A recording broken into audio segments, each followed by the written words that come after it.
This is Optometrist Building Empires, and I'm your host, Ankit Patel. Each week, we'll explore the journey of multi practice ownership and leadership in optometry. Join us for insights and strategies from the top minds in our field. This show is sponsored by My Business Care Team. My Business Care Team helps your office increase revenues, reduce costs, and reduce staffing headaches. Let's build your empire together. Today's guest is someone that I'm excited to talk to. He's an active member of the Alabama Optometric Association, the American Optometric Association, the AOA Contact Lensing Cornea section, and the AOA Sports Vision section. He believes in comprehensive eye care and has a special interest in specialty contact lenses. He built the practice up to 7 locations across 3 states before being acquired by InFocus Eye Care. Please welcome optometrist and director of professional affairs, Dr. Chad Davis. Thank you. I appreciate the opportunity to share with you today and look forward to the conversation. Yeah, so am I. I think you have a really interesting perspective because you're almost on the other side of that, the sales side, right? Once you've grown your empire a little bit. So I think we'll have some good insights for the audience. So let's kick it off with our first question that we like to ask everyone. What's the most important thing that helped you grow your empire as you were growing your practices? Yeah, I think there's so much power in one chasing your passion, things you enjoy, and also developing a mission around it. And in optometry, there's so much opportunity. And when I get a chance to talk to students now, I share with them that America is a great place to be, and optometry is an awesome profession. And there's no idea what you'll be doing and how you'll be making a living, 15, 10 years from now. So I think that's what I try to lean on is one, I want to be passionate about our missions to serve. I want to be passionate about patient care. I enjoy it. I enjoy trying to grow a business and develop a mission and vision around it. Nice. And so tell me a little bit about how that helped you really get through the hard times. How did you really how did you use your mission to help grow? I think a lot of people, they even do the mission statements, right? Like our mission is to serve the community, whatever it might be. How did you make it like it seems more real for you based off of what we had a conversation earlier about? Tell me a little more about um, how the mission really impacted your business. Yeah, I think early, you're discovering that. You're not really sure. Just like when clinic, we're really realizing who we are as a clinician, how the flow of our care will go, and that evolves over time. I think your mission is the same. Um, in our last conversation, we talked about stages of business, and so I found that at this point in my life, in my professional life, it's very important for me to have a very simple, focused mission, and it gives me an opportunity and something to pivot from. So I think early on, I would say, okay, I found myself wanting to do something I enjoyed and less of the things I didn't when it comes to our profession. And as there was challenging times and chaotic times, coming back to a mission where I'm patient driven, patient first type of approach allows me to make important decisions, not only for the future of the business, but everyday processes and protocols and how we move patients around the office, what kind of technology are we going to provide, how we treat staff, what our benefit packages look like, things like that. Gotcha. That's interesting. Tell me a little bit about some challenges you kind of ran into that you didn't expect, or maybe it wasn't a challenge, maybe something surprising. Like, what did you run into as you're growing your practices that you didn't expect?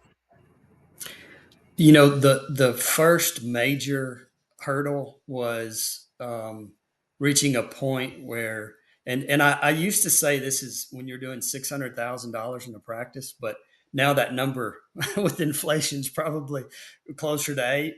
But I think you're doing everything. You're the CEO, the CFO, the COO of your business and practice, and you're cleaning carpet on Saturday, and you're doing everything, paying the bills, running your own QuickBooks, and because you don't have a sense that you can provide or create a structure that would allow you to grow more.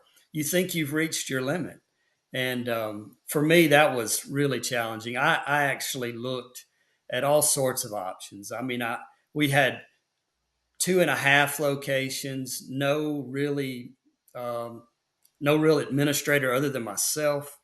I was seeing patients at two locations 5 days a week, and then trying to do acquisitions, grow a business, and the realization that, hey, and the acceptance of, not necessarily, I wouldn't say failure, but just that challenge to overcome and rethink.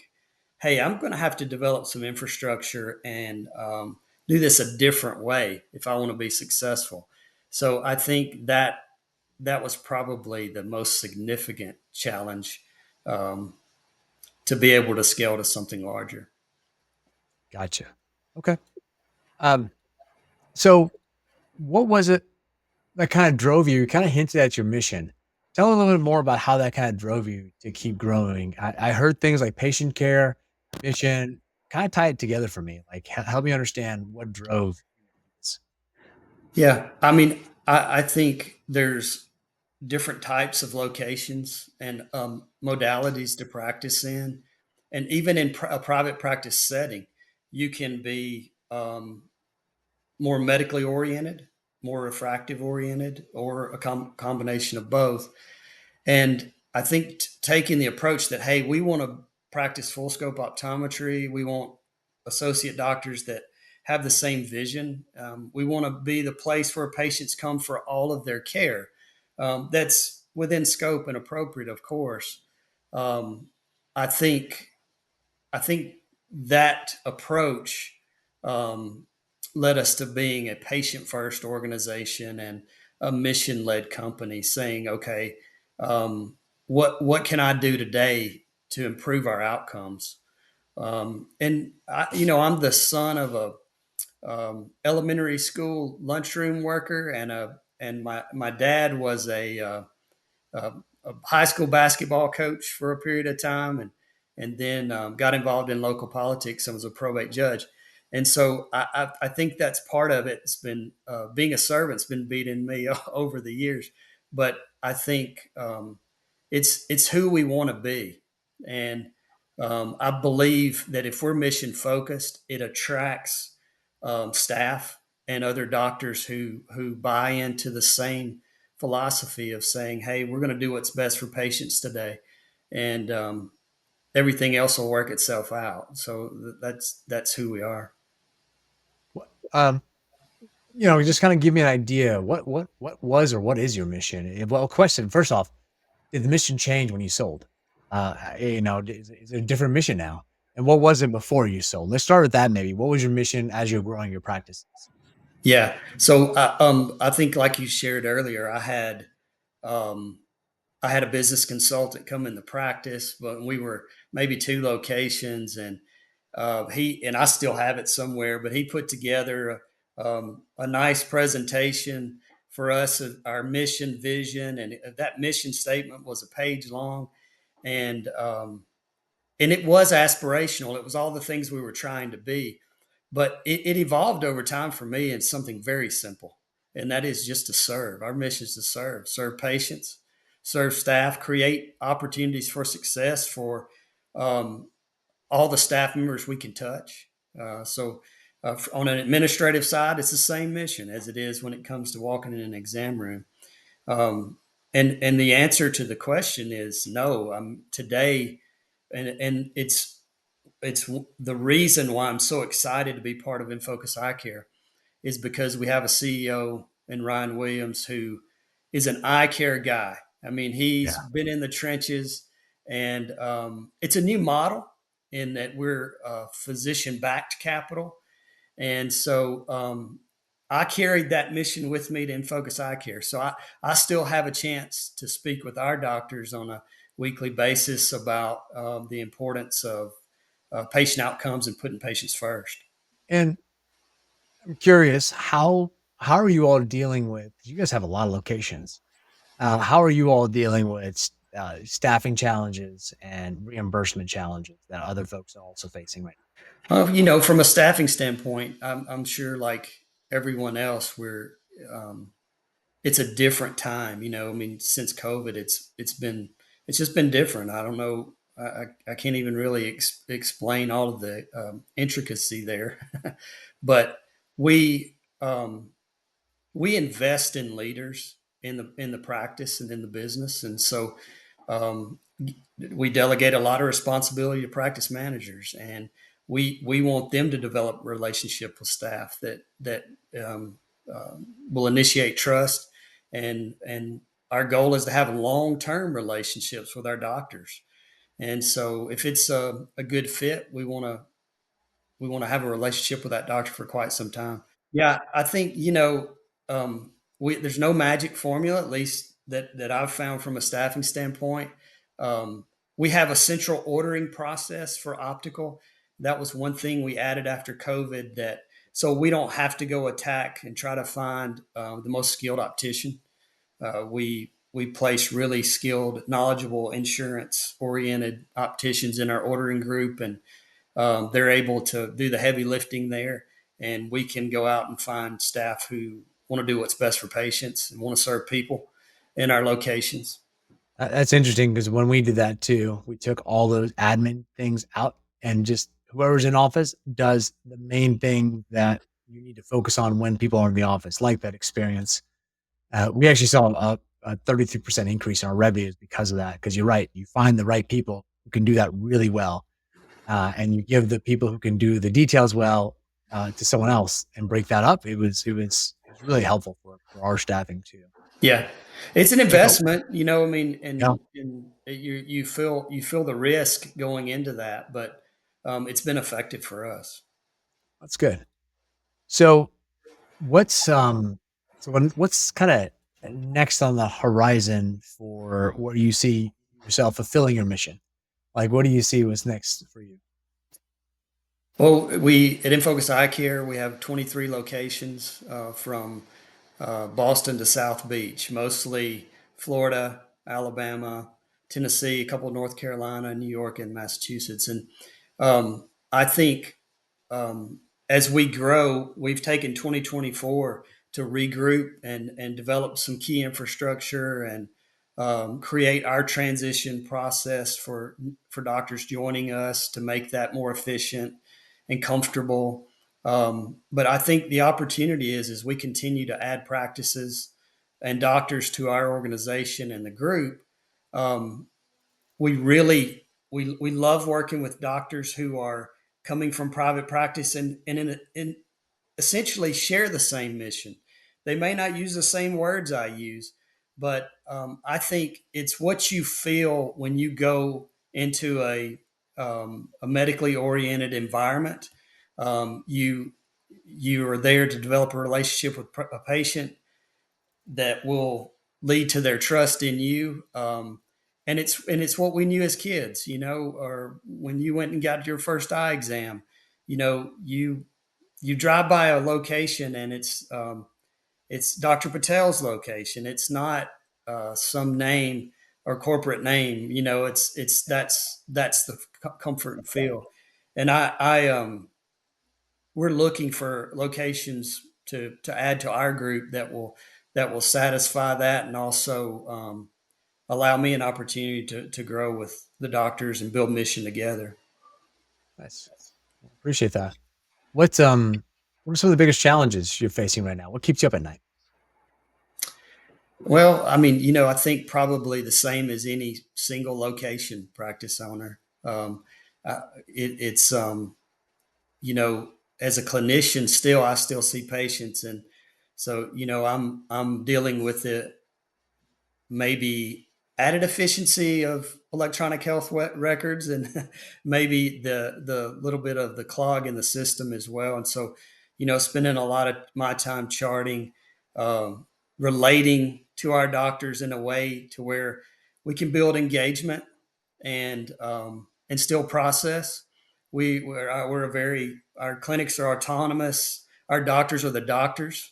We have doctor-led clinic policy, mission-led culture, and so it's very important to us that our doctor maintains control. But at the same time, being able to instill clinic flow process or delegate at a higher level and do things like that in locations maybe where they were not in the past.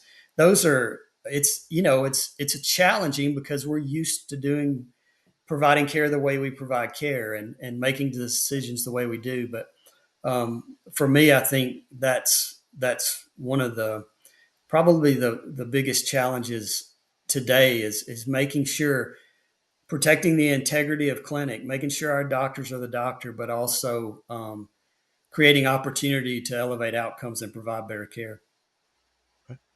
Um, let's shift gears a little bit. Um, let's talk a little bit about you. So, it seems like I kind of want to know where that drive came from. So, if you could give me maybe a couple of stories from your life that really impacted you, could have been when you were in kindergarten, could have been in college, really moments that you felt like they were really formative for you. Like, yeah, this really was impactful in my life. Usually something very visceral. Can you give me a story or two like that? Sure. Yeah, I shared with you my mom and dad and who they were and kind of what their background was. Growing up as a kid and listening to um, my dad, being a politician, he would stand in front of a group and he would share what he was going to share, but he would always say, there's no, or I could tell you, there's no way he's going to sit down in front of this group without asking for your vote. And he wouldn't do it in a way that seemed obvious. So I think for me, and standing there, I remember his first being sworn into office for the first time, and having the opportunity to look up. And I was just a little guy, but I still remember looking up and my the brother and sister there, and um, him placing his hand on the Bible and taking the oath of office. And I think the power in it for me was it's possible. He created a future for me of something that would be greater than I knew I could accomplish myself. And so um, I think that would be the a moment that was really important. Not only not only in his action, because you feel like there's a ceiling um, by the way you're raised, by your education, by your Yeah. business experience. But yeah, I think that would be a moment where I would say, he that experience showed me that hey, if you work hard and you take care of people and add some positivity, then you can be successful. Nice. And it sounds like what I'm hearing in some of this conversation is, hey, there was some mental, almost like, I don't know if I can do this. But there's a lot of things in your life in combination with your mission and vision that helped you kind of say, I don't know if I can do this, but I'm going to do what I know, what I think is right, and see where the chips fall. And it sounded like it worked out pretty well. Is that an accurate way of saying that? Sure. I mean, yeah, I would say absolutely. I mean, we all have insecurities, and I definitely have mine. And I think really early on, the tendency is to protect, and I think that limits opportunity. I Say think more it about that. What do you mean protect? What does that mean? Well, emotionally, I think if I feel I'm not adequate, I think maybe I'm more abrasive and defensive, which doesn't allow me to discover anything new, really. So um, I think that's something that I've personally worked through over the last 20 years. But I think it's a common experience. I don't think I'm alone. I think that when you start into something that you don't sense that you or possibly equipped for.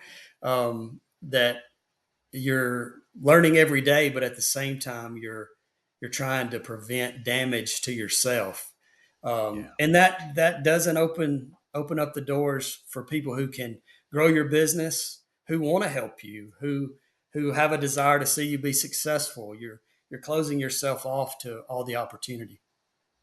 It almost sounds like it's almost, you're almost describing like a stress response. It's like, I'm scared. I don't know what to do. And it's just like, oh, I have like fight, fire, flee, freeze. Is that kind of what it was? Like the stress, like a more like, hey, and sounds like you're able to kind of overcome that with all the other support, self-reflection, mission. Is that, am I filling in some gaps there, or help me? Is that how you see it too? Or do you see it differently? No, I think so. I mean, I think it's a common experience. I talk to associate doctors. I do our recruiting, and I talk to associates every day. And actually, yesterday I had a conversation with a doctor had been out of school for 3 years, and she was going to be in a location where she would be alone, and she was concerned about that. She comes from a group environment, and stepping out. And so what I say is what else could you possibly have at 3 years out of school that anyone else could? I mean, you're equipped, you're skilled, and you're capable.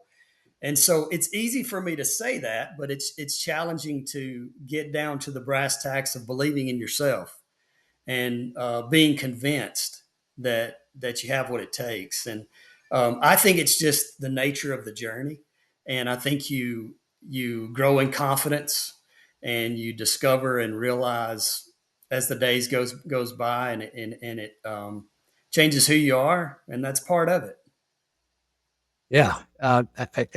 It almost sounds like it's almost really personally transformational, not just business transformation. When you grow, Yeah, like grew as it sounds like you're almost describing how you grew as a person along with your yeah, business. for sure, Oh, for it's all, sure. did it have to go hand in hand? Oh, I think so. I mean, I think um, as as I've changed, the opportunities around me have changed, and so and possibly it's just my outlook. Maybe it's just what I see, but I think that absolutely they go hand in hand. How did you work on yourself? Like, what did you do to help overcome some of those initial challenges you faced when you were starting off? Well, I think I could have done things much better, Yeah. Yeah. and I think that had I been more attentive to and realized, hey, I'm the boss. Am I being abrasive because I'm the boss, or because I'm struggling with other things? I think that that would have been an important point, and potentially change the dynamics of the future of the practice and the business. But no, I can't put my finger on anything specific, because I really didn't do anything structured. I really just think it was I learned the hard way in relationships, in business, and personally, and was challenged by staff, staff turnover, and okay, I'm not handling this situation correctly because we're challenged in these ways from a business standpoint. So I think the school of hard knocks is how I arrived at this point. Well, I think so I don't know if have you ever heard that David Foster Wallace commencement speech? Yeah. It's a long speech, but there's a cool anecdote story. So and I promise I'm going somewhere with this story. So there's these two young fish swimming, and they swim by an older fish, and the older fish says, "Hello, boys. How's the water today?" And they're like, "Oh, great!" And they keep swimming, swimming, and one of the fish looks at the other one and says, "What's water?" And so it's like there's a lot of stuff that seems like we just don't even notice. But what I'm noticing in you that you may not notice is it sounds like you have a high level of self awareness and self reflection. Like you're able to say like, oh, is that right? Could I be different? And actually thinking about how that could be different. That doesn't happen with everyone, by the way. So I think that's something that I wanted to mention that I'm seeing that you may not see because you just it's water for you, right? It's like, hey, you've always done it. It's like you don't know a different way. So that's Mm. with that. Is that something that does it sound right? I don't know if I'm hitting the right tune there, but does that seem like something that resonates with you? I mean, I don't know if others would describe me that way, but I appreciate it. I think it's like encouraging and it's positive. I do. I think there is so much power in recognizing what you don't know, and also I've learned to be cautious with those who are experts, and You and me because both. Yeah. because I find myself asking more questions every day than I do realizing answers, and so um, and that's true in the professional life and personally as well. I mean, in eye care. And I love talking to those new graduates and doctors we're recruiting because, even I've been practicing for almost 25 years and still discover something new, a new way, a new approach. My conversation with patients about a particular problem, it's so dynamic and it's always changing. Just because I guess I am, and Yeah. my approach is different in every area because of that. Yeah, even, I'm hearing a lot of curiosity too.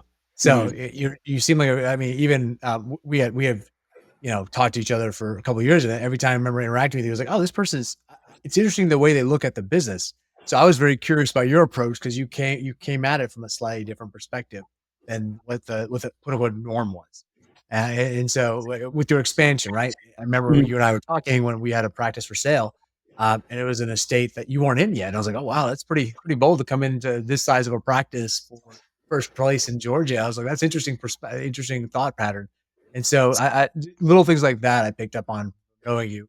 Seems like you're a very curious person, Mhm. as well. Yeah, I do think there's so much opportunity with locations, not specifically your practice, but there's a lot of doctors who are caught in between in this market. Yeah, Maybe they've been practicing for 35, 40 years and started to turn their practice more into a lifestyle practice, just right at the cusp of the market changes. And they're just fantastic practices where doctors have provided great care for a long time and developed relationships that are so valuable.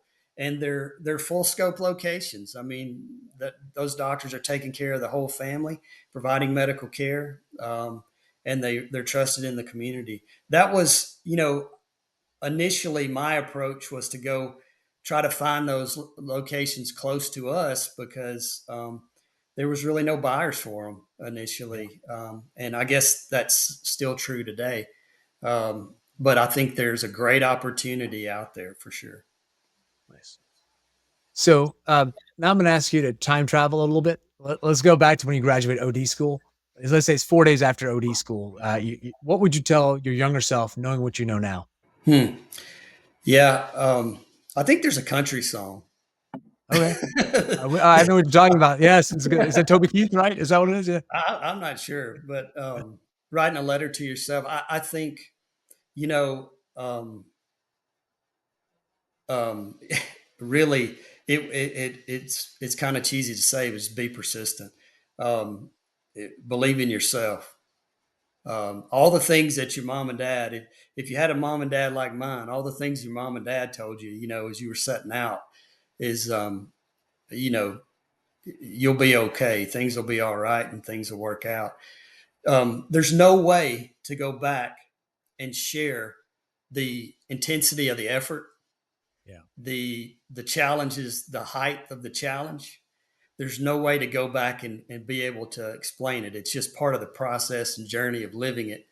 And so I think the simple advice of dig in, work hard, believe in yourself. I think it's successful. Yeah. No, it's surprisingly simple, but the more I think about it, it's like that's really part of it is as I'm thinking through my own journey, is like, part of it is just staying in the game, being like eventually you'll have setbacks, but you'll have progress. And look back and like that was hard, but wow, that's way more I accomplished way more than I thought I would.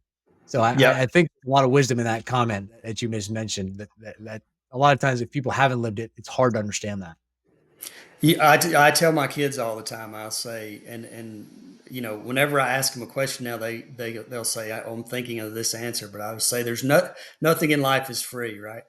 So you can find so many examples and ways to share that, but you gotta put in the effort. I mean, it takes what it takes.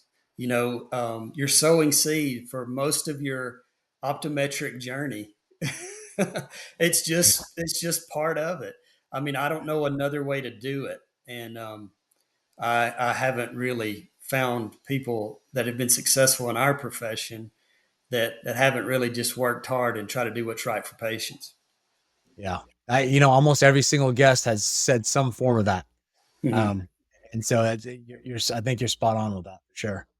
So, so what do you do for fun? Tell us, like you said, you had kids. I imagine with kids, if they're younger like mine, it's mostly the kids' life that you're kind of revolved around. What did you do anything for fun? Anything you want to share with the audience that might be interesting that they may not know about you?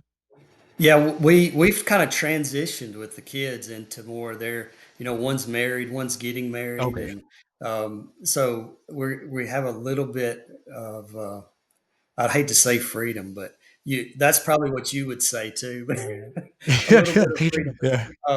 My wife and I enjoy um, RVing, and so Nice. we since our kids were little, we had an RV and would take weekend trips, and then that grew as they grew into maybe longer journeys, and um, so we try to spend some time together doing that, and now it's almost taking trips to go see the kids because they're all spread it out. Yeah. RV seems like a fun thing to do. You have one of the big campers, you go to the KOA and all those. Yeah. Yeah, yeah, yeah. We have a good time with it. It's really great. It's microcosm of life in a sense because something always goes wrong, and It does. something always breaks, and Yeah. you're challenged in your relationships because it's a tight space. Yeah. but but after all of that, we still enjoy it. So Yeah. There yeah, must be something about it. Yeah.